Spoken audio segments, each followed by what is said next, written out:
Well, I think after 8 games, when you've won 3, that's cause for concern.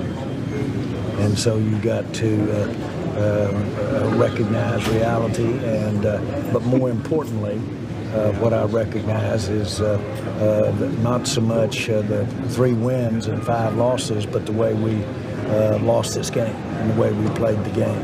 We've got to play better. The record could be better than it is right now, and we still be in trouble. We got to play better. You made some significant changes with personnel, coaching.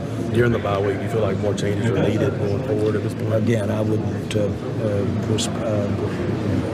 discuss that if we were going to complete changes going forward. It's just not something we discuss. Where is your patience level right now with this team? Where it is? What do you mean by that? How patient can you be with it? I really don't know without being tried. I don't know how to articulate my patience or lack thereof. And I'm not trying to be smart. I just don't have an assessment of my patience right now. Jerry, So apparently Jerry's patience running thin. Team now 3-5, and they're now 3-1 at the house. He said he doesn't see any changes coming since it's their worst start since 2015, but there certainly needs to be some changes as far as getting this team back on track, James. Absolutely, man. And I kind of feel like he was pointing at the head coach right there. We had a bye week to get ready for this game, and we came out, and there really wasn't no changes. Kind of feel like you got out-coached as a coach. I ain't saying he on the hot seat, but if you look at this game, World Series game, that was a good news. The Titans out-coached the Dallas Cowboys tonight on offense and defense. Something else, Cole. What do you think? What is it with the Dallas Cowboys right now that needs to get fixed? What needs to get righted in order for this team to get back on track? You know, I was pretty hard on Dak Prescott, and some points of this game, rightfully so. But Scott Linehan, the offensive coordinator, it's your responsibility to put these guys. There's your one camera right there. Yeah, it's your responsibility to put these guys in the right situation. They got out-coached. You may have gotten out-coached, as James said. Jerry Jones said everybody's safe right now. I'm not believing that. We need results. Like as I said before, there's no more excuses, guys. We got all these playmakers, but we ain't making no plays. So Scott Linehan on the offensive side of the ball, it's your responsibility to put guys in the right situations to make plays, to help Dak Prescott, to help Ezekiel Elliott, to help Amari Cooper. It's your responsibility. When you're not getting those results, all fingers should be pointed at you. I don't hear nothing being said about him, so I'm going to do the same. I kind of feel like Cole Beasley. Remember Cole Beasley came out, we sitting here, Dak needs wide receivers. And Cole said, we open. Like, when are we going to start saying, maybe Dak ain't that good? Well, hey.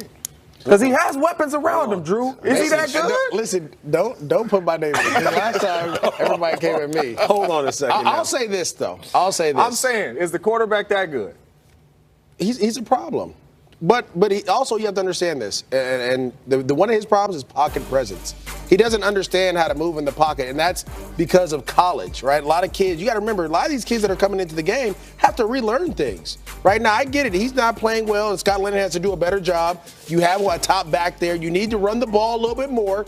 Regardless of what's going on, you run to set up the pass. You have to do that with this team. That's how they're set up. That's why their offensive line's there. When you drop back and throw the ball, you get 5 sacks. When you drop back and throw the ball, you get sack fumbles, right? You throw picks, those type of things if the coverage is not what you're looking for. So in this situation, they have to be creative in figuring out a way how to run the ball better and how to be more creative with play action pass and timely downs. Yeah. Don't play action pass on 2nd and 4. Yeah. You know what I'm saying? It's starting to be real predictable. Exactly. With the play calling, and it seems like the defenses are all on it whenever it's being called. So you got to mix it up in there. We know you got Ezekiel in the backfield. Everybody expecting you to run the ball on first down. So now do a play action. Yeah. Keep them off balance, because that's what Tennessee did well tonight. It kept the Dallas Cowboys defense off balance. And right when you thought you had them, they was running a play action. Screen. Here come a screen. So that's the key to it. Did Dallas run a screen? They ran one screen. It seemed like Dallas is playing checkers, and everybody else is playing chess. Yeah. It seemed as if they weren't able to get that run game started. And if you look in the bottom there, 72 rushing yards. That's a season low for the Dallas Cowboys. Is that where the problem started at? If you can't run the ball, you're not able to spread it around and open things up, MJD. Listen, running the ball, and I know it's not necessarily just if you just try to run the ball, you're going to simplify the coverage, right? Because you're going to get 8-man box, you're going to get a loaded box, you're going to get single high safety, which is either cover 1 or cover 3. That's pretty much all they can do. So your quarterback can play faster, receivers can play faster. When you can't run the ball, and then they start putting 2 safeties out there, now we're asking Dak to read cover 6, cover 4, cover 2. You're going to get mistakes. Well, Ezekiel Elliott, we know he is a top 5 running back in the National Football League, but tonight's numbers didn't speak to that. 17 carries, 61 yards, resulting in a Dallas Cowboy 28-14 loss to those Tennessee